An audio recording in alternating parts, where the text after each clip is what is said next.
Yeah, this is Boris Johnson off on holiday again. He's only been a week back from his trip to Slovenia, and now, according to the Times, he's popped off to Greece. Some locals have photographed him there in a supermarket.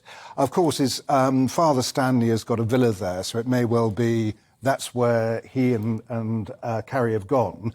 I don't begrudge, by the way, politicians having holidays. I think that provided they come back if there's a crisis, which, of course, Dominic Raab didn't. Which a year ago, exactly, we were talking about that. I do think that everyone deserves a break, and that applies to politicians. And, of course, Boris Johnson hasn't got anything to do at the moment. But he is threatening, according to this piece, he is threatening to do things by an aide is quoted as saying he will pop up constantly on his pet projects, which makes him sound a bit like a backseat driver for the next Prime Minister. Well, what do you think his pop-up projects will be? Apparently it's going to be Ukraine, levelling up, and the NHS. But once you're out of office, there's not much you can do about any of them.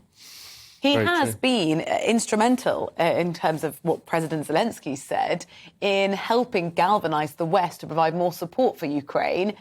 Do you think, or better question, what do you think his role should look like when he's no longer Prime Minister?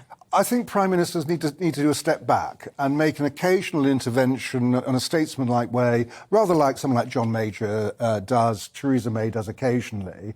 Or like Gordon Brown last week, maybe. And like Gordon Brown last week. On Ukraine, I mean, I think that Boris Johnson, he's absolutely genuine about his fulsome support for Ukraine. There's no reason to think that Rishi Sunak or Liz Truss won't be either.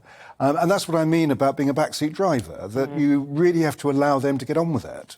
He's also going to enter the property market. Where's he going? He's going to Dulwich. The Sun describes it as a move to suburbia. I didn't think Dulwich was terribly suburban, but there you go. But he's, according to the Sun, he's off to Dulwich Village. He's just sold the house he had in Camberwell, which I don't think him and Carrie ever actually moved into. But the house was on the market for £1.6 million. He bought it for 1.2, so it's a nice little £400,000 profit. And now, according to the paper, he wants to spend £3 million on a luxury place in Dulwich. Which is where Mrs. Thatcher moved. Which is where Margaret Thatcher moved to after she fell from office. Number 10, yeah. She only stayed a year, though. Okay.